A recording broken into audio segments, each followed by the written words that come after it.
कुठवर आलं गेल्या वेळेस आपण?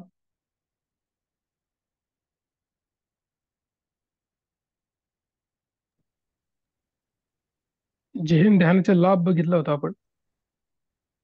ठीक आहे. म्हणजे जैन ध्यान आपलं काल संपलेलं आहे. संपलेलं हो. बरोबर. हा, तर ठीक आहे. आज पुढचं ध्यान बघूयात. विपश्यना ध्यान.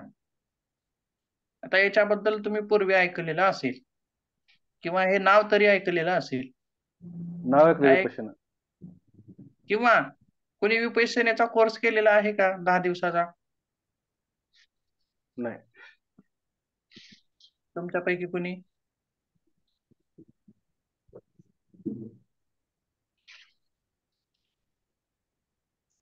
नसेल बहुतेक. नाही म्हणून नाही केलेलं असला नाही. नाही केलेलं नाही.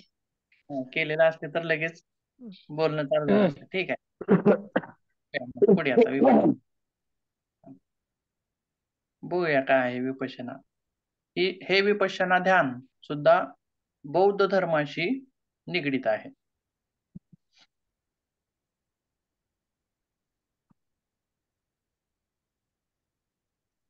विपश्यना ध्यान. प्रथम आपण शाब्दिक काय अर्थ निघतो त्याचा बघूयात. त्यानंतर त्याबद्दलचा थोडासा इतिहास आणि त्या अगोदर काय करावं, काय अनुसरण करावं ते बघूयात. आणि त्यानंतर त्याची कृती आणि त्याचे लाभ काय हे सर्व बघूयात. तर सुरुवातीला विपश्यना बद्दल बघताना जसं प्रेक्षा म्हणजे काय हो, काय म्हणलं होतं आपण? प्रेक्षा म्हणजे काय? पाहणे. राईट. प्रेक्षाला काय म्हणलं होतं? पाहणे असं म्हणलं होतं. तसंच विपश्यना याच्यामधला वि जर बाजूला काढला तर पश्यना असा उरतो. मग या पश्यनाला काय म्हणलं जातं? तर पश्यना म्हणजे सुद्धा त्याचा अर्थ आहे पाहणे. आता सर्वत्रच पाहणे पाहणे येते बघा. बघूयात काय आहे. मग आणि ही वि म्हणजे काय? तर विशेष प्रकारे. तर दोन्हीचा अर्थ एकत्र जर घेतला विपश्यना तर त्याचा अर्थ काय होतो की विशेष प्रकारे पाहणे. किंवा जसं आता सायक्लिक मेडिटेशन हे कुठून घेतलं होतं? आठवते का तुम्हाला? यस मांडुक्य उपनिषदामधून. मूळ तत्व कुठून घेतलं होतं? मांडुक्य मांडुक्य उपनिषदामधून उपनिषदातून घेतलं होतं. तसंच आता हे तर ध्यान बौद्ध धर्माचं आहे किंवा बुद्धांचं आहे. स्वतः त्यांनी ते सांगितलेलं आहे. पण याचा जो उल्लेख आहे तो त्रिपिटक या ग्रंथामध्ये किंवा त्रिपिटकामध्ये याचं वर्णन तिथं आढळतं. त्याच्यामध्ये तुम्ही त्याचा सविस्तर अभ्यास करू शकता. ठीक आहे. मग आणखीन काही त्याचे अर्थ सांगता येतील का? काय काय सांगता येईल? तर विपश्यना या शब्दाचा अर्थ सखोल पाहणे किंवा खूप खोलवर पाहणे. जसे आणखीन काय? जसे आहे तसे पाहणे किंवा आणखीन एक त्याचा अर्थ सांगितलेला आहे म्हणजे स्वतःच्या आत डोकावणे. आता हे काय बघूयात एक एक अर्थ. पाहणे आणि सखोल पाहणे याच्यामध्ये काय अर्थ आहे हो? काय सांगता येईल? भेद काय सांगता येईल? आता जसं की अभ्यास आहे, या गोष्टीचा मला अभ्यास आहे म्हणणं वेगळं आणि या गोष्टीचा मला सखोल अभ्यास आहे हे म्हणणं वेगळं. पाहणे आणि सखोल पाहणीमध्ये वरवरचं पाहणीमध्ये पाहणं. आपण असंही सांगू शकतो. आता मी स्क्रीन पाहिली तर मला काहीतरी एक दोन गोष्टीच भरकन लक्षात येतात. पण मी जर सखोल पाहिलं तर चारही बाजूला काय काय लोगो आलेत, काय आलंय वरती, चार्जिंग किती आहे, बाकी सगळ्या ह्या गोष्टी सखोल पाहण्यामध्ये येतील. म्हणजे बारकाईने अभ्यास करणे. वाचणे आणि जर सखोल म्हणल्यावरती बातमी पूर्ण वाचणे.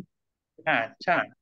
तर दोन्ही मधला अर्थ तुम्हाला थोडक्यात समजलेला आहे. पाहणे आणि सखोल तर पाहणे. याच्यामध्ये आणखी एक मुद्दा आठवला की हे जे विपश्यना ध्यानचे आहे ते उबा खिन म्हणून, तर त्यांनी विपश्यनेला अंतरपथावरची वाटचाल असा शब्द दिला होता. बरोबर आहे. अंतरपथावरची वाटचाल किंवा नंतरचा जो शेवटचा शब्द आहे बघा तो काय आहे? स्वतःच्या आत डोकावणे म्हणजेच अंतरपटावर. स्वतःच्या आत डोकावणे म्हणजेच अंतर्मुख होणे. आलं का लक्षात? किंवा आपल्या योग मार्गामध्ये काय आहे, कोणता शब्द आहे त्याच्यासाठी, प्रत्याहार, बरोबर आहे. त्याच्यामध्ये सुद्धा आपण अंतर्मुख होतो. आता बघा, जेवढे बी दर्शन असतील किंवा जेवढे महान व्यक्तिमत्व आहे, जसं बुद्ध असतील, महर्षी पतंजली असतील किंवा भगवान महावीर असतील, आणखीन कुणी असतील, त्यांनी विशेषतः बघा बाह्य जगताकडे पाहण्याचा दृष्टिकोन कुठंच दिलेला नाही आणि बाहेरच्या सुखाला हे नश्वर सुख आहे असं म्हणलेलं आहे. आणि सर्वांनीच काय म्हणलंय, अंतर्मुख, अंतर, आत पहा असं म्हणलेलं आहे, बरोबर आहे. कारण आंतरिक सुख जे आहे ते शाश्वत सुख आहे असं सुद्धा सांगितलेलं आहे. आणि सर्वाचाच उपदेश, सर्वांचंच बोट हे कुठं आहे, तर अंतर सुखाकडे आहे, बाह्य सुखाकडे नाही. बाह्य सुख म्हणजे आता सुख भौतिक सुविधा, सुख. भौतिक सुख आहे, हे नश्वर आहे असं सुद्धा सांगितलेलं आहे. आणि त्याच्यापासून मिळणारा जो आनंद आहे, भौतिक सुखापासून मिळणारा आनंद सुद्धा नश्वर आहे किंवा क्षणिक आहे असं म्हणलेलं आहे. आणि आंतरिक मिळणारा आनंद जो आहे तो नाश पावणारा नाही, तो टिकून राहणार आहे असं सुद्धा सांगितलेलं आहे. मग ह्या आंतरिक सुखाचा आनंद कसा घ्यायचा आहे, तर या आंतरिक सुखाचा आनंद घेण्यासाठीच वेगवेगळ्या ध्यान पद्धती आहेत. प्रेक्षा ध्यान आहे, विपश्यना ध्यान आहे, सायक्लिक ध्यान आहे, असे वेगवेगळे ध्यानाचे प्रकार आहेत. आणि हे जे प्रकार आहेत हे फक्त आपण पुस्तकामध्ये वाचून किंवा शिकवून किंवा ऐकून त्याचा आनंद आपल्याला घेता येत नाही. तर त्याच्यासाठी प्रत्यक्ष त्या कृती कराव्या लागतात. ज्यावेळी आपण प्रत्यक्ष कृती ज्यावेळेस आपण करू त्यावेळेसच त्याच्यामधील आनंद काय आहे हे कळणार आहे. किंवा विपश्यना ध्यानाचे केंद्र आहेत बघा बरेच ठिकाणी, किंवा 10 दिवसासाठी विपश्यना ध्यान घेतलं जातं. मग 10 दिवसासाठी आता मी सुरुवातीला म्हणलं बघा, कोण केलंय का ध्यान, म्हणजे हा कोर्स कोणी केलाय का, जर केलेला असता तर त्यांनी थोडंफार त्याचं वर्णन सांगितलं असतं. 10 दिवसामध्ये सुद्धा मनाला एकाग्र करण्याचा प्रयत्नच आहे. मग 10 दिवस काय घेतलेला आहे, कोर्स 10 दिवसाचा काय दिलाय. आता बघा, डॉक्टर एखाद्या रोगाविषयी जर गोळ्या वगैरे लिहून दिल्या असतील तर अँटीबायोटिकचा जो डोस आहे तो किती दिवसाचा असतो, कमीत कमी 3 दिवसाचा, कमीत कमी 3 दिवसाचा. आज जर 3 ते 5 दिवस असेल, अमोक्सिलिन असेल तर कमीत कमी 3 दिवस देतात. मग काही लोक काय करतात, एकच दिवस, आपण आपल्याला सवयच असते मेडिकलमध्ये गेलं की डॉक्टरने दिलेल्या गोळ्यापेक्षा अर्ध्या गोळ्या आपण घेत असतो. परंतु अर्ध्या गोळ्या घेतल्यानं काय होतं, जर तापच परत आणखीन ताप येऊ लागते, मग परत डॉक्टरकडे जातो आणि म्हणते की मला आणखीन ताप यायले. मग काय केले आपण, तो डोस पूर्ण घेतलेला नाही, बरोबर आहे. मग 3 दिवसाचा डोस तिथं पूर्ण करणं गरजेचं होतं. तसंच विपश्यना ध्यान हे 10 दिवसाचं तिथं घेतलं जातं त्या केंद्रांमध्ये. मग ते 5 दिवसाचं काय घेतलं नाही किंवा 2 दिवसाचं काय घेतलं नाही, किंवा अलीकडच्या काळामध्ये धावपळीचं जीवन आहे, बरोबर आहे. वेळ कुणाकडेच नाही. कमीत कमी 1 दिवस, 2 दिवस, 3 दिवस साहजिक आहे आपण वेळ काढू. पण 10-10 दिवसाचा वेळ काढणं खूप कठीण आहे, बरोबर आहे, धावपळीच्या जीवनामध्ये. तरी पण त्यांनी त्याचा कालावधी कमी केलेला नाही. 10 दिवसाचा 10च दिवस ठेवलेला आहे. आणि त्याच्यामध्ये तुमच्याकडे मोबाईल नसतो, विशेष गोष्ट म्हणजे. त्याच्यामध्ये परत 10 दिवस मौन पाळायचं असतं, बोलायचं सुद्धा नसतं. अशा वेगवेगळ्या गोष्टी तिथं असतात. कारण असं आहे की त्याचं 1 दिवसामध्ये ध्यानाची प्रचिती येत नाही. तसं तर 10 दिवसामध्ये पण येत नाही. त्याला वेळ लागतो खूप. पण 1 दिवस ज्यावेळी तुम्ही सुरुवातीला त्याचा अभ्यास करचाल, दुसऱ्या दिवशी करचाल, तिसऱ्या दिवशी करचाल, चौथ्या दिवशी, 5व्या दिवशी, आणि 5व्या दिवशी थोडं-थोडं त्याचा आनंद यायला लागतो. त्याचं आंतरिक सुख यायला लागतं आणि 10व्या दिवसापर्यंत थोडंफार ते उमगतं तुम्हाला. त्याच्यामुळं 10 दिवस तिथं ठेवलेले आहेत. आणि ध्यानाचा आनंद घेणं किंवा अंतर्मुखतेचा आनंद घेणं हे 1-2 दिवसाचं काम नाही, बरोबर आहे. त्याला महिने उलटावे लागतात. 1 महिना, 2 महिने, 3 महिने, असं करत करत ते सुख आपल्याला मिळायला लागतं. ठीक आहे, तो विषय आपला नाही, पुढे बघूयात. तर इतिहासामध्ये त्याच्या बघूयात काय आहे हे अर्थ झाले. तर भारतातील अतिशय प्राचीन पद्धतीपैकी एक आहे किंवा ही एक विपश्यना ध्यान पद्धती आहे. अतिशय प्राचीन का म्हणलेला आहे? तर विपश्यनाचा जन्म गौतम बुद्धापासून झाला, ठीक आहे. पण पुढे काय म्हणले आणखीन, तर ज्यावेळी गौतम बुद्ध विपश्यना ध्यान सांगतात त्यावेळी ते काय म्हणत आहेत बघा. बुद्ध म्हणतात की ही ध्यान पद्धती पूर्वी पण होती. आता बघा, बुद्धाचा काळ कधीचा आहे हो? इसवी सन पूर्व 600 किंवा त्याच्या आसपासचा काळ, म्हणजे अतिशय प्राचीन असा काळ आहे. आणि महर्षी पतंजलींचा काय काळ आहे, तर इसवी सन पूर्व 200 असं सुद्धा म्हटलं जातं. म्हणजे इतक्या प्राचीन काळामध्ये हे ध्यान गौतम बुद्ध सांगत आहेत. परंतु सांगताना काय म्हणत आहेत, तर हे अगोदर पण होतं. म्हणजे मी त्याचा उद्गाता आहे का? नाही, अगोदर पण होतं. परंतु पुढं काय म्हणले बघा, ही पद्धती पूर्वी पण होती, ती मला अवगत झाली, जी मी तुम्हाला सांगत आहे. असं हे गौतम बुद्धांचे वाक्य आहे. म्हणून या पद्धतीला अतिशय प्राचीन पद्धत असं सुद्धा म्हणलेलं आहे. आणि मूळ काय आहे ठिकाण त्याचं, तर भारतच आहे. बरोबर आहे. जसे की जैन ध्यान पद्धती भारतातून उगम पावली आणि इतरत्र पसरली, तसंच याचं सुद्धा मूळ जे आहे ते भारतच आहे. आणि जे गौतम बुद्धांना ज्ञान प्राप्त झालं, काय म्हणतात पुढं गौतम बुद्ध, की गौतम बुद्धांनी ज्ञानप्राप्तीसाठी या ध्यानाचा वापर केलेला आहे. तसेच पुढे बघूयात आणखीन. आणि ही जी ध्यान पद्धती आहे ती त्यांनी 60 अनुयायांना शिकवली. किती अनुयायांना? 60 अनुयायांना. आणि हे 60 अनुयायी त्याच्यामध्ये पारंगत झाल्यानंतर वेगवेगळ्या दिशांनी पाठवले. कशासाठी पाठवले असतील, तर बघा, गौतम बुद्धाच्या मूर्ती पूर्ण जगभरामध्ये सापडतात. कारण गौतम बुद्धांच्या विचाराचा, तत्वाचा प्रभाव पूर्ण जगभर झालेला आहे, जगभरामध्ये प्रसार झालेला आहे. तर हे जे 60 अनुयायी आहेत, ह्या 60 अनुयायांना वेगवेगळ्या दिशांनी पाठवलं. आणि हे 60 अनुयायी वेगवेगळ्या दिशांनी जाऊन त्या ध्यानाचा जगभर प्रचार केला, जगभर प्रसार केला. आता काल जे जैन ध्यान आपण बघितलं, त्याच्यामध्ये आपण देश सांगितले होते बघा. चीन, जपान, कोरिया, आशियाई भाग असं म्हणलं, परंतु पूर्ण जगभर म्हणलं नाही. परंतु आता विपश्यना ध्यानामध्ये आपण पूर्ण जगभर त्याचा प्रचार किंवा प्रसार झालेला आहे असं सुद्धा इथं म्हणू शकतो. परंतु पुढे झालं काय, तर विपश्यना ध्यान पद्धती ही भारतातच नंतर काय झाली, लोप पावली. आता बऱ्याच पद्धती आहेत भारतामध्ये, खूप. आता या महाभारतामधली जी धनुर्विद्या पद्धत आहे बघा, बरोबर आहे, नागास्त्र, ब्रह्मास्त्र, पाशुपतास्त्र, ऐकायला पण छान वाटतं, त्यांचे प्रभाव पण छान वाटतात. ही सुद्धा विद्या लुप्त पावलेली आहे. भारतामध्ये अशा कितीतरी विद्या आहेत ज्या कालांतराने लुप्त पावलेल्या आहेत. तशाच प्रकारे विपश्यना ध्यान पद्धती सुद्धा 500 वर्षापर्यंत चालली आणि त्यानंतर तिचा लोप होत गेला आणि नंतर तिचं अस्तित्व खूपच कमी झालं किंवा नाहीसं झालं.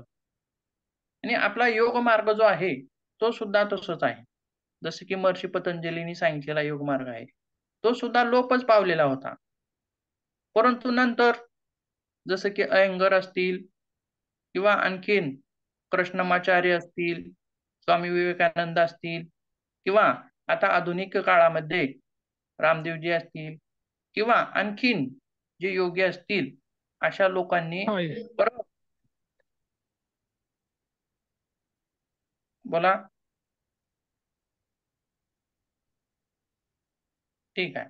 तर अशा संतांनी, महंतांनी परत योगावरचं जे आवरण होतं, योगावर जसं की पाण्यावरती तवंग येतो आणि ती तवंग सारलं की खालचं पाणी दिसतं, तसं योगावरचा पडदा दूर करण्याचं काम या महान लोकांनी केलेलं आहे. तसंच बुद्ध धर्मामध्ये सुद्धा हे जे लोप पावलेलं जे ज्ञान होतं, लोप पावलेली जी पद्धती होती, मग ती परत भारतात कशी रोवली गेली. बघा, योग मार्गामध्ये सुद्धा बाहेरच्या देशामध्ये आपल्या भारतामध्ये जितका योगप्रिय नाही, तितका बाहेर देशामध्ये खूप प्रिय आहे. किंवा जितका योग मार्ग अवलंबन आपल्या भारतामध्ये होत नाही, तितका अवलंब बाहेर देशामध्ये होतो. तितकं त्याचं अवलंबन केलं जातं. का? तर त्याच्यापासून भरपूर फायदे आहेत, हे त्यांनी जाणलेलं आहे. आता एखादी गोष्ट आपल्या भारतामध्ये जर अवलंब करायची असेल, तर एकाच्या तोंडाने जर सांगितली तरी ती दुसरी व्यक्ती करायला लागते, दुसऱ्याने सांगितली तिसरी करायला लागते. एखादी गोष्ट प्रसार व्हायला खूप वेळ लागत नाही आणि संपायला पण वेळ लागत नाही. परंतु बाहेरच्या देशामध्ये एखादी गोष्ट स्वीकारायची असेल, तर त्याचं सखोल ज्ञान घेतलं जातं किंवा त्याचं वैज्ञानिक दृष्टिकोनातून त्याचा अभ्यास केला जातो. मगच त्या गोष्टीचं अवलंबन केलं जातं. जसं की योग मार्ग असेल किंवा ध्यान पद्धती असतील, गौतम बुद्ध असतील किंवा भगवान महावीर असतील, कोणीही असतील, त्यांचं ज्ञान असेल, हे सर्व बाहेरच्या लोकांनी सखोल अभ्यास करून बघितलं आणि नंतर त्याचा स्वीकार केला. का? तर त्याच्यामध्ये काहीतरी तत्व आहे, जे आपल्यासाठी मानवजातीसाठी आवश्यक आहे. असं आहे. ठीक आहे. पुढे बघूयात आणखीन. मग ही जी लोप पावलेली पद्धत होती, ती परत भारतात कशी आली? तर म्यानमार किंवा बर्मा च्या ठिकाणच्या लोकांनी किंवा तिथल्या साधकांनी, तिथल्या उपासकांनी किंवा तिथला एक समुदाय आहे, तो समुदाय ही जी विद्या आहे, ती जशास तशी तिथं टिकवून ठेवलेली आहे. आता बघा, एखादी माहिती आहे, ही कशी येते आतापर्यंत?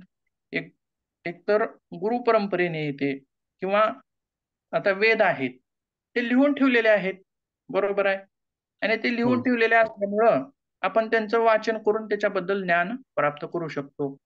किंवा आता जो मी शिकवत आहे, ती काय आहे? ध्यानाची थेरी आहे, बरोबर आहे. आता थेरी, एखाद्या गोष्टीची थेरी हे लिहून ठेवता येते ग्रंथ स्वरूपात. परंतु नेमकं ते कसं करायचं? त्याचं प्रॅक्टिकल हे कसं करायचं? तर हे गुरु परंपरेनं पुढे येत जातं. तसंच मग हे जे ज्ञान आहे ध्यानासंबंधी, ते तिथल्या उपासकांनी जसं होतं पूर्वी तसंच त्याला सांभाळलं आणि आतापर्यंत त्याला टिकवण्याचा प्रयत्न केला. आणि ही जी पद्धती आहे, ती जिवंत ठेवली. कशा स्वरूपामध्ये? गुरु शिष्य परंपरेमध्ये. आणि ह्या म्यानमारमध्ये किंवा देशामध्ये सत्यनारायण गोयका हे कोण आहेत आता? हे भारतीय आहेत आणि तिथं वास्तव्यास होते. आणि तिथं वास्तव्यास राहून त्यांनी काय केलं, की 14 वर्षापर्यंत त्यांचं वास्तव्य किंवा ती विद्या त्यांनी तिथं शिकून घेतली. कोणती विद्या? विपश्यना ध्यानाची विद्या. हा कोण आहे? भारतीय आहे.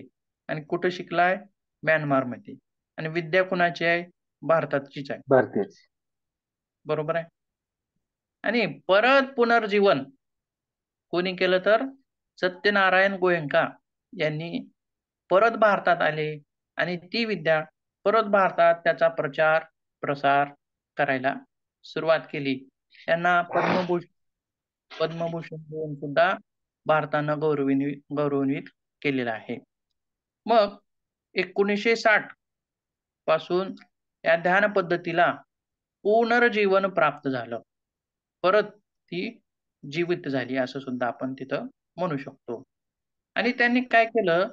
तर या ध्यान पद्धती शिकवणारे सेंटर्स तयार केले, सेंटर उभा केले. म्हणजेच काय? केंद्र, विपश्यना ध्यान केंद्र ठिकठिकाणी तिथं तयार केले. त्यातीलच एक अतिशय महत्वाचं जे सेंटर आहे किंवा केंद्र आहे, ते म्हणजे इगतपुरी. इगतपुरी येथे महाराष्ट्रातील सर्वात मोठे आणि अतिशय महत्वाचे असे सेंटर तिथं आहे. आणि विशेष म्हणजे बघा की ही जी पद्धत आहे तिथं निशुल्क अशी शिकवली जाते. 10 दिवसामध्ये निशुल्क, तिथं कसलं शुल्क वगैरे तिथं आकारलं जात नाही. खाण्यापिण्याची व्यवस्था, राहण्याची व्यवस्था, सगळी व्यवस्था तिथं असते आणि 10 दिवसामध्ये त्याचा अभ्यास करून घेतला जातो. आता हा झाला त्याच्याबद्दलचा इतिहास. पुढे बघूयात. तर गौतम बुद्धांनी काय म्हणलेलं आहे की ही जी ध्यान पद्धती आहे याच्यापूर्वी काही गोष्टींचं अनुसरण करावं असं म्हणलेलं आहे. मग कोणते अनुसरण आहे ते? विपश्यना ध्यानाच्या साधकाने 3 तत्वाचे अनुसरण करावे. आता हे बघा अनुसरण कशाशी संबंधित सांगू शकतो बघा. असं जसं आपल्या अष्टांग मार्गामध्ये समाधी आहे, बरोबर आहे, शेवटचा अंग धारणा ध्यान समाधी. याच्यापूर्वी काय सांगितलेलं आहे? कोणती तत्व अनुसरण करायची आहेत? यम नियमांचं पालन करायचं बघा. बरोबर आहे. तसाच प्रकार जसं की यम नियमांचं पालन करतो तसाच प्रकार म्हणजे हा आहे. मग हा काय प्रकार आहे? तर प्रज्ञा, शील आणि समाधी या 3 गोष्टी त्यांनी सांगितलेल्या आहेत. प्रज्ञा म्हणजे काय? तर ज्ञान, एखाद्या गोष्टीविषयीचं खरं ज्ञान किंवा खऱ्या खोट्यामधला फरक हे तिथं असणं आवश्यक आहे किंवा खरं ज्ञान मिळवण्याचा प्रयत्न. आता आणखीन काय सांगता येईल याच्याबद्दल? जसं की सत्य, असत्य, खरं खोटं किंवा आत्मा अनात्मा, बरोबर आहे, किंवा शाश्वत, शाश्वत किंवा नष्ट पावणार. याच्यामध्ये काय महत्वाचं आहे? म्हणजे जे ज्ञान खरं आहे त्याचा अवलंब. आणि पुढचा जो प्रकार आहे तो आहे नीतिमत्ता. आता याच्यामध्ये काय सांगता येईल किंवा याचा संदर्भ आपल्याला कशाशी लावता येईल योग मार्गामध्ये नीतिमत्तेचा? नियम नियम नियम नियमाशी. नियमाशी. काय काय आहे त्याच्यामध्ये? अहिंसा, अहिंसा, सत्य, अहिंसा, असत्य, सत्य, अहिंसा, ब्रह्मचर्य, अपरिग्रह. ब्रह्मचर्य, अपरिग्रह अशा वेगवेगळ्या गोष्टी तिथं सांगितलेल्या आहेत. अहिंसेचं पालन करावं म्हणजेच ही काय आहे? नीतिमत्ता आहे. सत्याचं पालन करावं ही सुद्धा नीतिमत्ता आहे. अशा वेगवेगळ्या गोष्टी भरपूर आहेत आणि जैन धर्मामध्ये सुद्धा आहे अहिंसेला अतिशय महत्व दिलेलं आहे. तसेच बुद्धांनी सुद्धा नीतिमत्तेचं पालन करावं, नीतिमत्तेनं राहावं असं सुद्धा सांगितलेलं आहे. म्हणजेच काय? वाईट गोष्टी न करण्याकडे असलेला मनाचा कल किंवा शारीरिक मानसिक शुद्धीसाठी सुद्धा या गोष्टी, नीतिमत्तेच्या गोष्टी आपल्याला तिथं उपयोगी पडतात. आणि पुढचा जो प्रकार आहे समाधी, याच्यामध्ये त्याने काय म्हणलेलं आहे? शांत स्वभाव. आता हा कसा आहे स्वभाव? बघा, जिथं जिथं गौतम बुद्धाच्या मूर्ती सापडतील तिथं तिथं त्यांच्या चेहऱ्यावरती एक स्मित हास्य कोरलेलं असतं बघा, बरोबर आहे. किंवा त्यांची मूर्ती जी आहे ती दुःखी अवस्थेमध्ये कुठं कोरलेली आहे का? नाही, बरोबर आहे. मग याचं कारण काय असेल? किंवा आपला भगवान श्रीकृष्णाशी जरी बघितलं, ज्यावेळेस तुम्ही महाभारत वगैरे सिरियल बघितलेली असेल तर प्रत्येक वेळी त्यांच्या चेहऱ्यावरती काय असायचं? स्मित हास्य असायचं. मग ती गोष्ट कशी का असेना, कशी म्हणजे सुखदायक असेल किंवा दुःखदायक असेल किंवा अतिशय डोंगरा एवढा दुःखाची गोष्ट असेल तरीही सांगितलं त्यांना किंवा एखाद्याने अशा अशा हे गोष्ट घडलेली आहे, दुःखद घटना आहे अशी जरी सांगितलं तरी त्यांच्या चेहऱ्यावरती पहिल्यांदा काय यायचं? स्मित हास्य यायचं. मग त्यानंतर त्याच्यावर ते विचार मांडायचे. तसंच गौतम बुद्ध हे सुद्धा जिथं कुठं असतील मूर्त्या त्यांच्या चेहऱ्यावरती काय आहे? स्मित हास्य आहे. म्हणजे शांत स्वभाव. कशासाठी? तर काहीही घडो जीवनामध्ये, सुखद घटना घडो किंवा दुःखद घटना घडो, मग स्मित हास्य मागचं कारण काय आहे? तर त्यांना माहित आहे की प्रत्येक गोष्ट जेव्हा जन्म घेतलीये किंवा अडचण जेव्हा जन्म घेईल त्याचं उत्तर पण आहे. बरोबर आहे. जन्म घेतलाय म्हणजे त्याचा अंत पण आहे. म्हणजे काही ना काही त्याच्यावरती ती पर्याय आहे अशा स्वरूपामध्ये. आता सुखी असताना तर आपण शांत असणारच आहोत, परंतु सामान्य व्यक्ती काय करेल, सुखामध्ये सुद्धा होरळून जाईल. बरोबर आहे. पण तिथं न होरळता सुद्धा शांत राहायचं आहे आणि दुःखामध्ये समभाव ठेवायचा. दोन्ही गोष्टीमध्ये समभावाने राहून निश्चल असं राहावं. म्हणजेच या 3 गोष्टींचं अवलंबन करावं विपश्यना ध्यानाआधी किंवा ध्यानापूर्वी असं म्हणू. विपश्यना नाव न घेता ध्यानापूर्वी. जसे की धारणा, ध्यान, समाधी. तसं ध्यानापूर्वी प्रज्ञा, शील आणि समाधी 3 गोष्टीचं अवलंबन करावं. मग कृती काय आहे ह्या विपश्यना ध्यानाची? तर ती 4 टप्प्यामध्ये त्यांनी सांगितलेली आहे. पहिली आहे कायानुपासना, दुसरी आहे वेदनानुपासना, तिसरी आहे चित्तानुपासना आणि चौथी आहे धम्मानुपासना. आता ही कायानुपासना जी आहे, आता ही कशाची सांगता येईल हो? तर याच्यामध्ये काय सांगितलंय? शरीराचं निरीक्षण. आता बघा, त्या प्रेक्षा ध्यानामध्ये काय कृती होती हो ह्याच्याबद्दलची, ह्याच्यासह संबंधित काया उत्सर्ग होता ना सर? कायोत्सर्ग किंवा पहिलं शरीर प्रेक्षा. आता कायोत्सर्ग मध्ये काय करायचो आपण? शरीराला शिथिल करायचं, हा प्रकार त्याच्यामध्ये होता. किंवा आता याच्यामध्ये काय सांगता येईल, म्हणजे शरीर प्रेक्षा जो प्रकार होता त्याच्यामध्ये काय होतं? शरीराचं निरीक्षण, शरीराला बघणे, असा तो प्रकार होता. मग कायानुपासना म्हणजे काय? तर याच्यामध्ये सुद्धा शरीराचं निरीक्षण करायचं आहे. आता ह्या गोष्टी ऐकून किंवा ऐकीव गोष्टी आहेत. ज्यावेळी आपण प्रत्यक्ष कृती करू त्यावेळी आपल्याला त्याच्यामध्ये काय अनुभव आहे ते लक्षात येईल. पुन्हा दुसरा जो प्रकार आहे वेदनानुपासना, म्हणजेच काय? संवेदनांचे निरीक्षण. आता ह्या संवेदना काय आहेत? जसं की शरीर प्रेक्षामध्ये आपण बाहेरून बघत गेलं आणि काय काय म्हणलं होतं, काय काय म्हणलं होतं तिथं? जसं की कपड्याचा स्पर्श असेल किंवा हवेचा स्पर्श असेल किंवा घाम आलेला असेल, थंड लागत असेल, गरम लागत असेल किंवा शरीरामध्ये काही ठिकाणी वेदना होत असतील किंवा शरीराच्या काही हालचाली असतील, जसे की पोटाच्या हालचाली असतील, छातीच्या असतील किंवा हृदयाच्या असतील. तर वेदना अनुपासना म्हणजे काय? शरीरामध्ये होणाऱ्या हालचाली किंवा शरीरामध्ये होणारे व्हायब्रेशन्स, त्यांचा अनुभव किंवा त्यांचं निरीक्षण तिथं करायचं आहे. हा झाला दुसरा प्रकार. आणि तिसरा प्रकार आहे काय आहे? चित्तानुपासना, म्हणजे मनाचे निरीक्षण. आता ध्यानामध्ये काय म्हणलंय? पतंजली ध्यानसूत्र वेगळं आहे, त्याच्यामध्ये वेगळं सांगितलेलं आहे. तसंच याच्यामध्ये काय सांगितलंय? मनाला एकाग्र करा म्हणलंय का? नाही. आणि मनातील येणाऱ्या विचारांना दूर करा म्हणले का? नाही. त्यांचा विरोध करा म्हणले का? आपण आता सहजच तुम्ही ज्यावेळेस पहिल्यांदा ज्यावेळी ऍडमिशन घेतला MA मध्ये, तर तुम्हाला ध्यानाची एकच माहिती असेल, ती म्हणजे कोणती? तर ध्यान म्हणजे काय? मनाला एकाग्र करणे.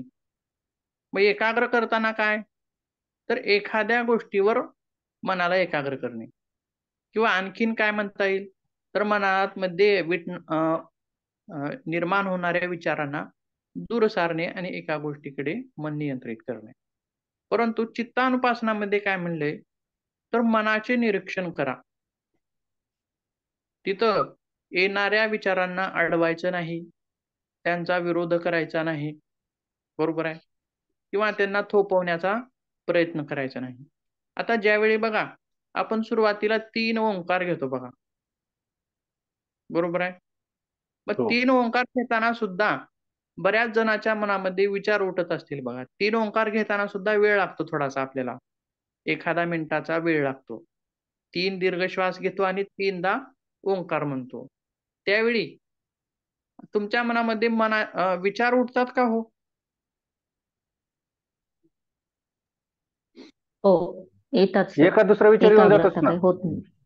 हा, एखाद दुसरी किंवा उठतात.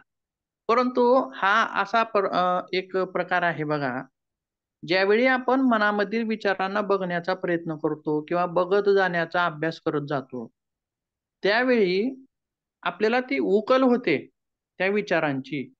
हे विचार कुठून येत आहेत, कुठं तरंगत आहेत, कुठं नष्ट होत आहेत, किंवा आता तुम्ही किती सांगितलं विचारांचे 1-2 विचार येतात म्हणलं, बरोबर आहे. किती हो. विचार येत आहेत हे कळतं आपल्याला तिथं, ज्यावेळी आपण मनामध्ये त्याचं निरीक्षण करतो. किंवा पुढचा जो धम्मानुपासनेचा जो प्रकार आहे, मनातील सामग्रीचे निरीक्षण. मन जिकडं ओढ घेतंय, म्हणजे नेमकं कुठं ओढ घेतंय, किंवा आपण त्याला परत आपल्या ठिकाणी आणतोय, हे ज्यावेळी आपण निरीक्षण करत जाऊ, त्यावेळी पहिल्या दिवशी जर 10, 15, 20, 25 विचार आले 5 मिनिटामध्ये, तर दुसऱ्या दिवशी थोडेफार कमी होतात. तिसऱ्या दिवशी परत थोडेफार कमी होतात. चौथ्या दिवशी थोडेफार कमी होतात. असं होत होत काय होतं, मनाचं निरीक्षण करता करता मन हे आपोआपच निश्चल व्हायला लागतं. तर इथं प्रयत्नपूर्वक करायचं नाही. काय सांगितलेलं आहे? प्रयत्नपूर्वक त्यांना थोपवण्याचा प्रयत्न नाही बघा. तर ते नंतर आपोआप घडायला पाहिजे, असा त्यामागचा उद्देश आहे. म्हणजेच मनाचे निरीक्षण तिथं करावं. धम्मानुपासना म्हणजे मनातील सामग्रीचे निरीक्षण. म्हणजे काय? तर उठणाऱ्या विचारांचे. आता पहिला विचार काय आलाय? दुसरा विचार काय आला होता? तिसरा विचार काय आला होता? चौथा काय आला होता? आणि अशी एकूण किती विचार आले होते? बरोबर आहे. याचं निरीक्षण करावं असं सुद्धा त्याच्यामध्ये सांगितलेलं आहे. म्हणजे हे 4 प्रकार या ध्यानामध्ये येतात. इथं सुद्धा कसं आहे बघा प्रकार, स्थूलाकडून सूक्ष्माकडे जातोय आपण. इथं सुद्धा शरीराचं निरीक्षण करत करत, संवेदनाचं निरीक्षण करत करत, मनाचं निरीक्षण, बरोबर आहे, स्थूलाकडून सूक्ष्माकडे. म्हणजे सगळ्याच योग्यांचं म्हणणं कसं आहे, तर स्थूलाकडून सूक्ष्माकडे नेण्याचा प्रवास याच योग्याने तिथं सांगितलेला आहे. तर ही झाली त्याच्याविषयीची कृती. मग लाभामध्ये काय सांगितलेलं आहे, तर या ध्यानाच्या अभ्यासांनी मनाच्या 5 प्रकारच्या अशुद्धी दूर होतात. आणि ह्या अशुद्धी म्हणजेच चित्ताचे मल आहेत, असं सुद्धा बौद्ध दर्शनामध्ये सांगितलेलं आहे. मग काय काय आहे त्याच्यामध्ये? एक आहे आलस्य, दुसरा आहे संदेह, तिसरा आहे दुःख, चौथा आहे द्वेष, आणि 5वा आहे इच्छा. आणि गौतम बुद्धांनी इच्छा जी आहे ही दुःखाचं मूळ कारण आहे असं सांगितलेलं आहे बघा. बरोबर आहे. यापूर्वी पण तुम्ही कधी ऐकलेलं असेल याच्याबद्दल. इच्छा काय आहे? दुःखाची जननी आहे. का? तर समजा आपण एखाद्या विषयी इच्छा बाळगली किंवा स्वप्न पाहिलं एखाद्या गोष्टीविषयी, आणि ते जर स्वप्न पूर्ण झालं नाही, तर काय होतं? दुःख निर्माण होतं. आणि इच्छा ही काय आहे? मनाचं मल आहे. आणि इच्छा हे ताणतणावाचं कारण असेल का हो? बरोबर आहे. हो इच्छा हो पूर्ण झाली म्हणजेच तणाव निर्माण करण्यासाठी सुद्धा ती एक जननीच आहे, माता आहे. बरोबर आहे. तसेच आणखीन एक बघितलं होतं आपण. कुठं बघितलं होतं? काय गोष्टी? ईर्ष्या, द्वेष, 6 प्रकारच्या गोष्टी बघितल्या होत्या बघा. आठवते का तुम्हाला? षड्रिपू का? षड्रिपू षड्रिपू बघितलेले होते बघा यापूर्वी. ताणतणाव व्यवस्थापनामध्ये कशामध्ये बघितलं होतं ते आठवतंय का तुम्हाला कोणाला? यमनियमामध्ये बघितलं होतं बघा.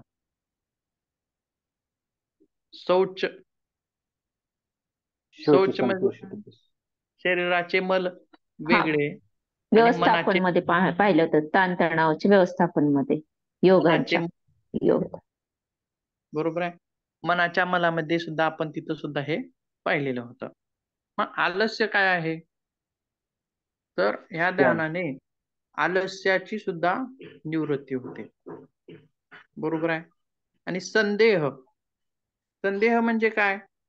तर एखाद्या गोष्टीबद्दल काय आहे, तर आपण एखादी गोष्ट करतोय ती योग्य आहे किंवा अयोग्य आहे, किंवा निर्णय न घेता येणं, ह्या गोष्टी संदेह जे असणारं मन आहे, ती व्यक्ती कधीच स्थिर राहू शकत नाही बघा.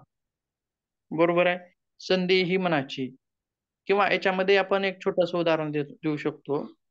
किंवा एखाद्याची पत्नी असेल किंवा पती असेल, तर एखाद्या पती किंवा पत्नी एकमेकावरती संशय घेतात. हा सुद्धा प्रकार कशामध्ये येईल? संदेहामध्ये येईल. बरोबर आहे. आणि हे संदेह सुद्धा ताणतणावाचं कारण ठरणार आहे किंवा दुःखाचं कारण ठरणार आहे.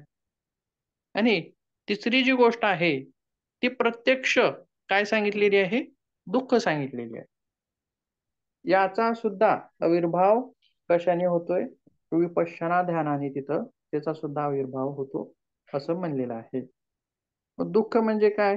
तर त्याच्यामध्ये बऱ्याच गोष्टी येतात आणि ध्यानामुळं त्याच्यावरती आपण तिथं मात करू शकतो. म्हणजेच हे 5 प्रकारचे मल आपण ध्यानाने, विपश्यना ध्यानाने घालवू शकतो. अशा प्रकारचं हे विपश्यना ध्यान आहे. आता याच्याबद्दल काय माहिती किंवा अडचण वगैरे असेल तर विचारू शकता आता.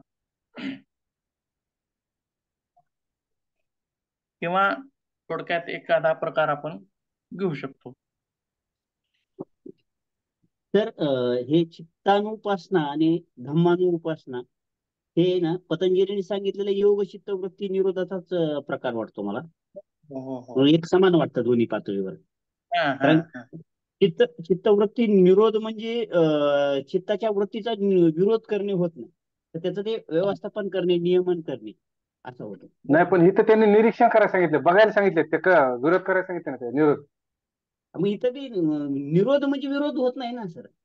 नाही, निरोध करणे म्हणजे ते विचार किंवा त्या चित्तामध्ये न येऊ देणे, आणि इथे निरीक्षण करणे म्हणजे जे आलंय त्याचे निरीक्षण न देणे म्हणजे हा विरोध झाला. तसं नाही, येऊच न देणे म्हणजे हा विरोध झाला. विचार तर येणारच आहेत, पण आलेल्या विचाराचं समजा तुम्हाला एखादी गोष्ट आली तर ती बाहेर कशी काढायची, त्याचं व्यवस्थापन करायचं, ती निष्कासित करायची. आता चित्तवृत्ती निरोधामध्ये सुद्धा पूर्णतः निरोध होत नाही. नाही होत, पण निरोध करणे म्हणजे त्याचा अर्थ तसा होतो. उठणारे जे विचार आहेत, आता कधी ध्यान करताना उठणारे जे विचार आहेत त्या विचारांचा, चित्तामध्ये उठणाऱ्या असंख्य विचारांचा तिथं त्या विचारांना थोपवून ठेवायचा. आता ज्यावेळी आपण पातंजल ध्यान बघू त्यावेळी तो विषय तिथे येणार आहे. थोडक्यात आपण थोडंसं प्रॅक्टिकल बघूयात चारी प्रकारचं. बघता येईल का? बघू काय अनुभव घेता येतो आपल्याला. तर पहिला जो प्रकार आहे कायानुपासना, शरीराचे निरीक्षण, हे एक मिनिटामध्ये आपल्याला करून घेऊयात. किंवा संवेदनांचे निरीक्षण. तर ज्यावेळी मी कायानुपासना शरीराचे निरीक्षण म्हणेन त्यावेळी आपण सुरुवात करायची. मग सुरुवात कशी करायची? तर अंगठ्यापासून, पायाच्या अंगठ्यापासून ते डोक्याच्या शेंडीपर्यंत हे एक भाग आपल्याला तिथं बघत जायचे आहेत, निरीक्षण करत जायचे आहेत. त्याच्यामध्ये होणाऱ्या वेदना किंवा संवेदना यांचं सुद्धा तिथं निरीक्षण. म्हणजे कसं, ज्यावेळी आता आपण बसलोय, खूप वेळ बसलोय, त्यामुळं काय होतं, पायात मुंग्या येतात, पाय कुठंतरी जड पडतो किंवा पाठीमध्ये थोडंसं दुखल्यासारखं होतं. बरोबर आहे. ह्या सुद्धा वेदनाच आहेत, त्यांचं सुद्धा निरीक्षण करायचं आहे किंवा त्यांना सुद्धा अनुभव करायचा आहे. म्हणजे हे करत करत शेवटी आपल्याला कुठवर यायचं आहे? मनावरती. फक्त शांत बसायचं आहे, त्यांना रोकायचं नाही. करूयात मग सुरुवात आपण. सर्वांनी ताठ बसायचं आहे.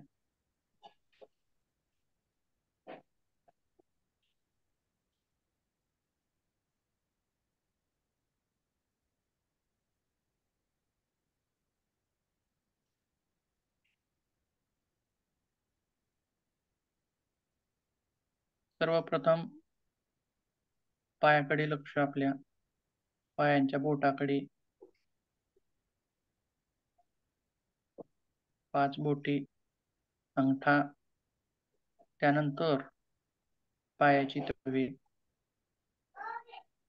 पायाचा वरचा भाग, घोटा बघण्याचा प्रयत्न करायचा आहे. त्यानंतर मांड्यांचा भाग, तिथं होणाऱ्या संवेदना किंवा वेदना यांचा अनुभव. परत दोन्ही गुडघे, गुडघ्याकडे लक्ष द्यायचं आहे, बघायचं आहे, निरीक्षण करायचं आहे. त्यामध्ये होणारी कंपनं किंवा हालचाली. त्यानंतर आपल्या मांड्यांचा भाग,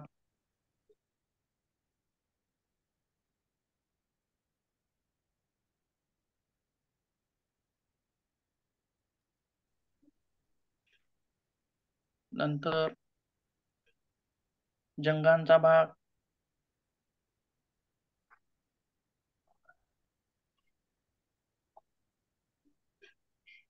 जननेंद्रियांचा भाग,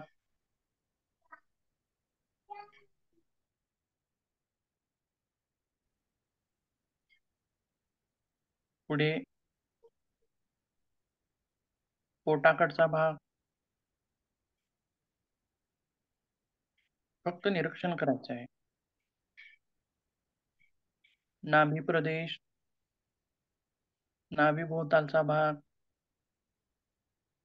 आणि तिथल्या हालचाली. पोट पुढे मागे जे होतंय त्या हालचाली अनुभव करायचे.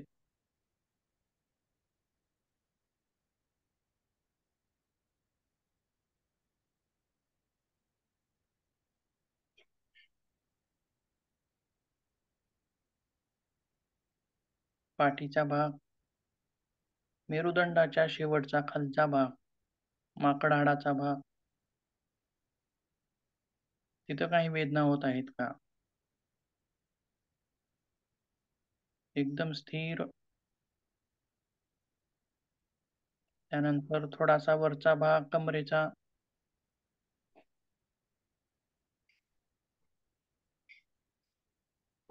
प्रत्येक ठिकाणी थोडं थोडं थांबवत थांबवत आपल्याला पुढे जायचं आहे.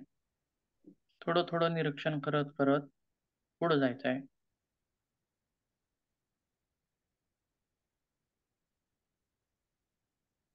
त्यानंतर छातीचा भाग, वक्षस्थल, वक्ष प्रदेश.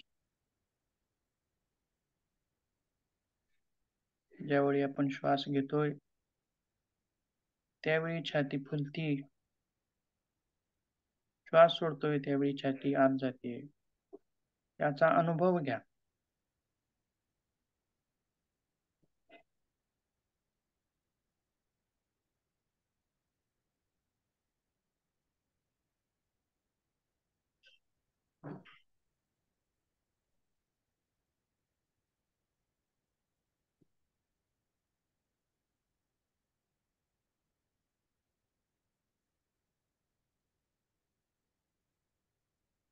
श्वसन आपोआप दीर्घ झालेला असेल.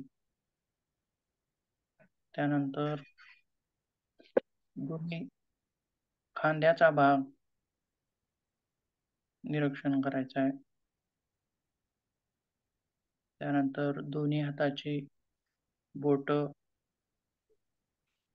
दोन्ही हाताचे तळवे, मनगट,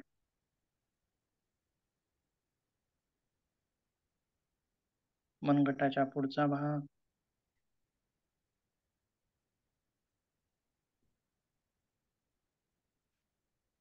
बघायचं, तिथं थांबायचं थोडा वेळ.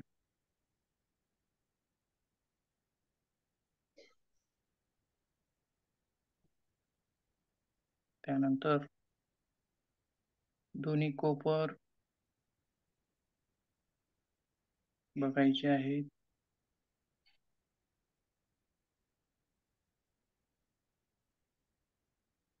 दंडाचा भाग,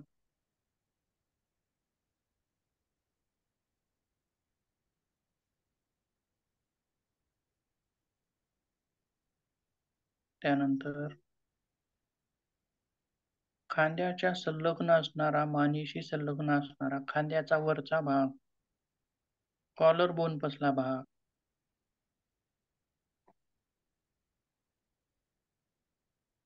मानेचा भाग,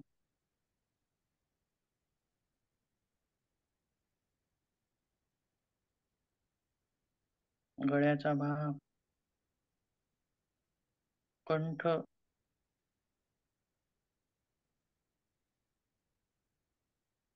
हनुवटीचा भाग,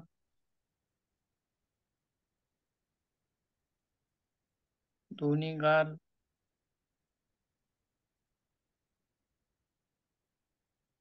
दोन्ही ओठ,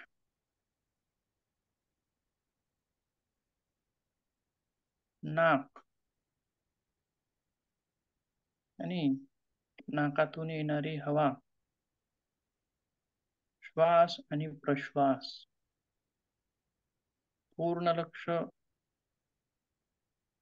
किंवा श्वासांना बघण्याचा प्रयत्न, आत जाणारा श्वास आणि बाहेर जाणारा श्वास यांना बघायचं आहे.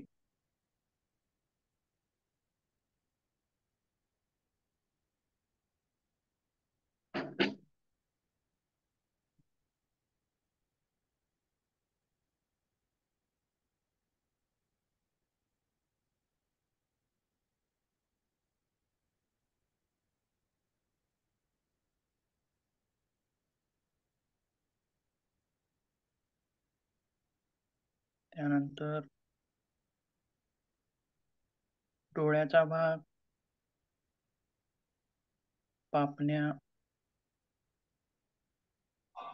भुवयाचा भाग,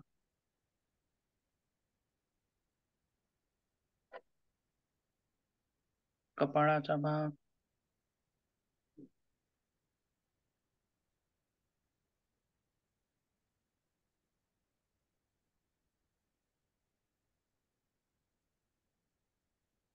दोन्ही कान,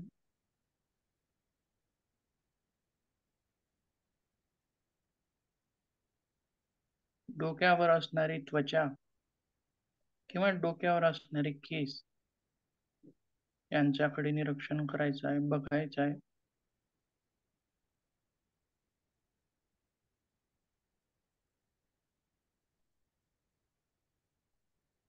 आणि आता माझ्या सूचनाकडे लक्ष द्यायचं नाही.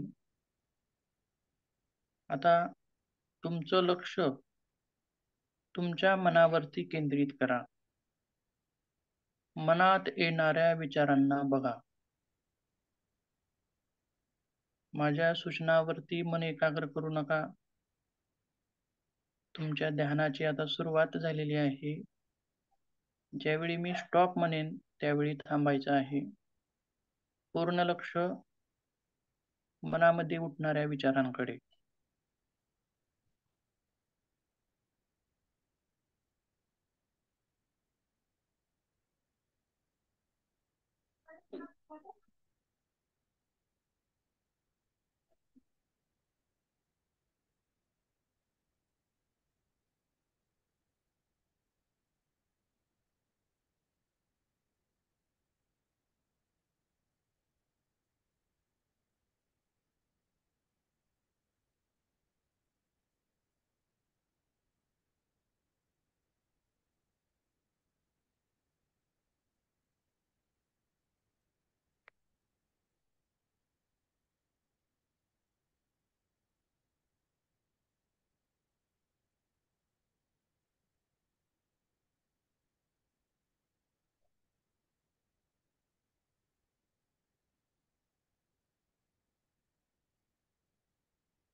सावकाश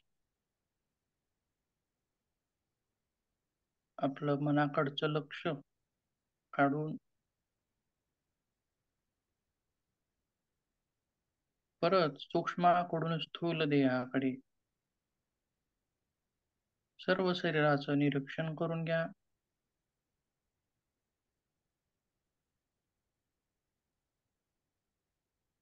आणि अलगद अशा रीतीनं डोळे उघडून घ्यायचे आहेत. दोन्ही हाताचं घर्षण करून घ्या आणि सावकाश मनाकडून शरीराकडे या.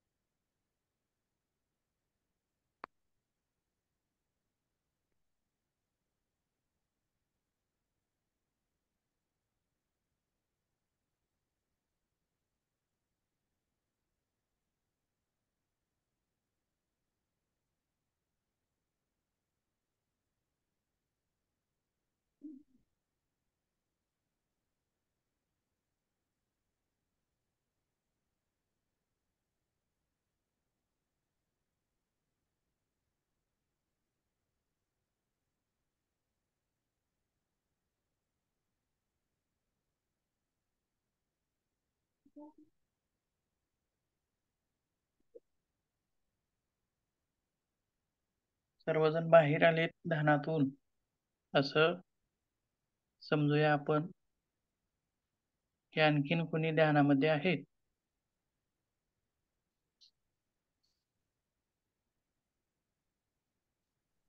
शांतता आहे सगळीकडे, कोणी आलं नाही. आलेले आहेत एक एक येत आहेत. हा जो अभ्यास आहे तो अभ्यास रेग्युलर पाहिजे, त्यावेळी त्याचा अनुभव वरचेवर जास्त येत जातो. आता हा प्रकार आपण सायक्लिक मेडिटेशन मध्ये पण पाहिलाय, शीतलीकरण वगैरे केलेला आहे. त्यावेळेसचा अभ्यास आणि आजचा अभ्यास याच्यामध्ये सुद्धा तुम्हाला बदल जाणवतोय बघा. बरोबर आहे? किंवा ज्यावेळी आपण सूचना देऊ किंवा ज्यावेळी आपण मनाचं निरीक्षण करू त्यावेळी आपले श्वास हे आपोआप शिथिल झालेले असतात किंवा दीर्घ झालेले असतात. ज्यावेळी ध्यान करू त्यावेळी प्राणायाम हा आपोआप होत असतो. तिथं प्रयत्नपूर्वक प्राणायाम करण्याची गरज नसते. आपोआप दीर्घ श्वास होतात, आपोआप संत श्वास होतात. जसं की मनाचं आणि प्राणाचं घनिष्ठ नातं आहे. आणि हे नातं कसं आहे म्हणून सांगितलंय हठयोग प्रदीपिकेमध्ये, ज्यावेळी दूध आणि पाणी एकत्र जसं मिसळू आपण त्यावेळी दूध काय आहे आणि पाणी काय आहे हे कळणार नाही. इतकं घनिष्ठ नातं हे मनाचं आणि श्वासाचं आहे. श्वास नियंत्रित झाले, श्वास शिथिल झाले, श्वास दीर्घ झाले की मन सुद्धा आपोआप दीर्घ व्हायला लागतं, शांत व्हायला लागतं. आणि दुसरी गोष्ट म्हणजे मन शिथिल झालं, मन एकाग्र झालं, शांत झालं की श्वास सुद्धा आपोआप दीर्घ व्हायला लागतात, शांत व्हायला लागतात. असा अनुभव घेतलाय का कुणी?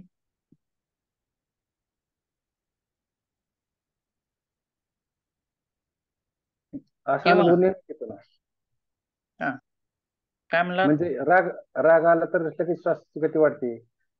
ते तर आहेच, पण ज्यावेळी आपण ध्यान करतो हम्म. त्यावेळी ध्यान करू किंवा कोणी जर जप करत असेल तर अशा वेळी सुद्धा श्वास आपोआप दीर्घ होतात, मोठे होतात आणि संत होतात. किंवा आत्ताच्या ध्यानामधला कुणाचा काही अनुभव असेल तर तो आपण शेअर करू शकता.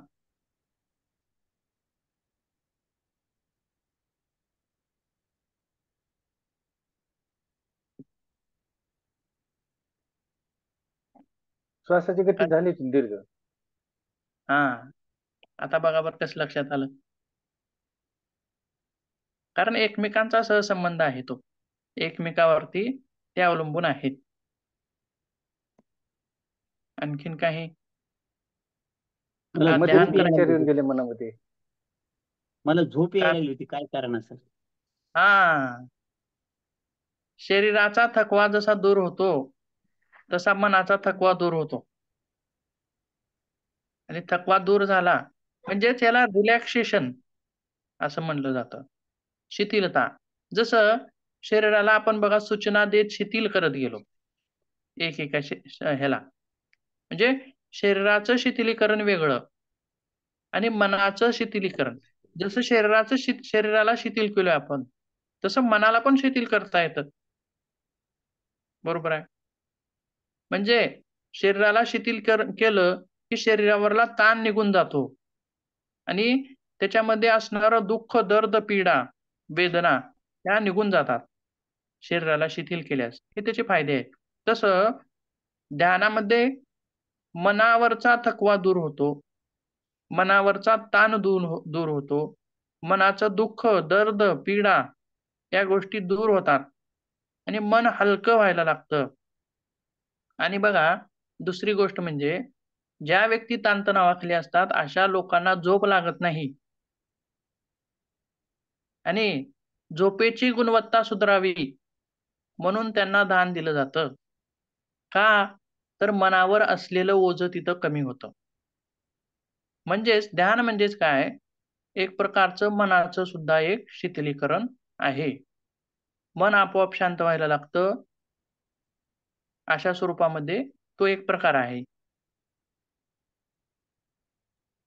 सर, काही ठिकाणी ह्याच्यात दोन आनापानसती म्हणून सातत्याने ऐकण्यात आलं आहे सर.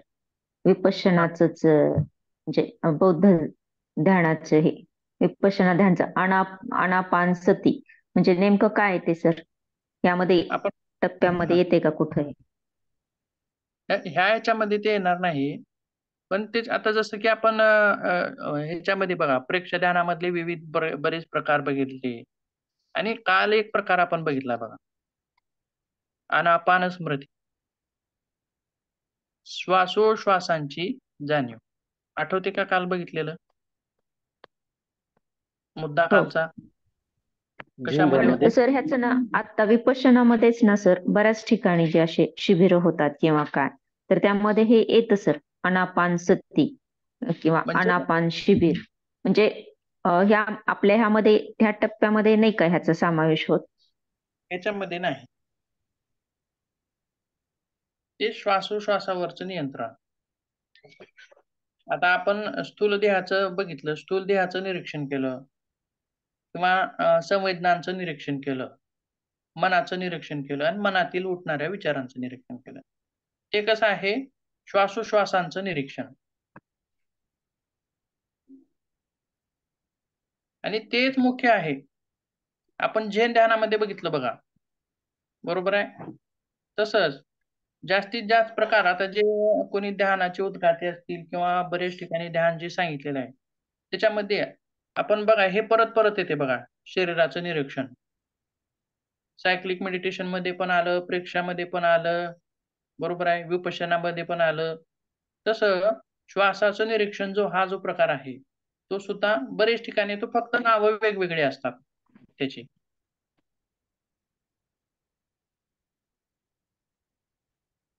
आणि सर ते ह्याचं बुद्धिझमचं ते दुःखाचं कारण, दुःख समुदाय, त्याचे मार्ग, त्याचं काय आहे सर? अष्टांगिक मार्ग आहे. आता त्याच्यामध्ये भरपूर विवेचन आहे ते. म्हणजे ते जसा अष्टांग मार्ग आपल्याला महर्षी पतंजलीने सांगितला, तसं सम्यक ज्ञान, बुद्धाचे काहीतरी 4 हे आहेत ना सर, फाउंडेशन आहेत ना काहीतरी, आर्य सत्य आहेत त्यांचे, आर्य सत्य की आहे, बाबा दुःखाचं दुःख कारण, 4 आहेत ना ते, दुःख, निरोध, काहीतरी समुदाय, बरोबर, असं काहीतरी आहे. दुःख आहे, दुःखाचं कारण काय आहे, असं वेगवेगळे त्याच्यामध्ये काहीतरी. ते आपल्याला मग ते बौद्ध संप्रदायामध्ये येईल ना ते. त्रिरत्न आहेत. तो भाग जो आहे दार्शनिक भाग आहे तो. हा, जगात दुःख, दर्शन मध्ये येईल ना बुद्ध जगात दुःख काय आहे, आणि त्या दुःखाला कारण काय आहे? बरोबर आहे. कारण म्हणजे तर आम्हाला ना आयुष मंत्रालयाचे जे YCB चे एक्झाम होते ना, तर त्यामध्ये थोडं थोडं होतं हे. मग हे आनापान वगैरे त्या मेडिटेशन मध्येच थोडंसं आलं होतं म्हणून विचारलं की बरोबर आहे. हे पण. हा.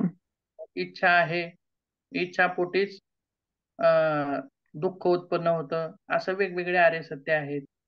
आणि हा जो सिलेबस आहे आपला MA योगशास्त्राचा, तो योगशास्त्राचा सिलेबस तुम्ही YCBच्या कोणत्याही परीक्षा द्या, त्याच्यामध्ये तो उपयोगाला येतो. आणि नेट जो प्रकार आहे, सर्वात उच्च परीक्षा ही UGC नेट. नेट. बरोबर आहे. Set net. योगामध्ये सेट नेट म्हणजे नेट आहे, फक्त सेट नाही. नेट म्हणजे नॅशनल आणि सेट म्हणजे राष्ट्रापुरतं. हा, राज्यापुरतं. महाराष्ट्रापुरतं. हा, हा. स्टेट पुरता.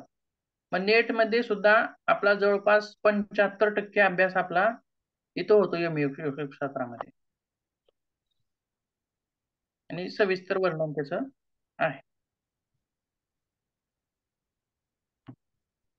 ठीक आहे, थांबूयात मग, वेळ झालेली आहे. 8:06 झाले.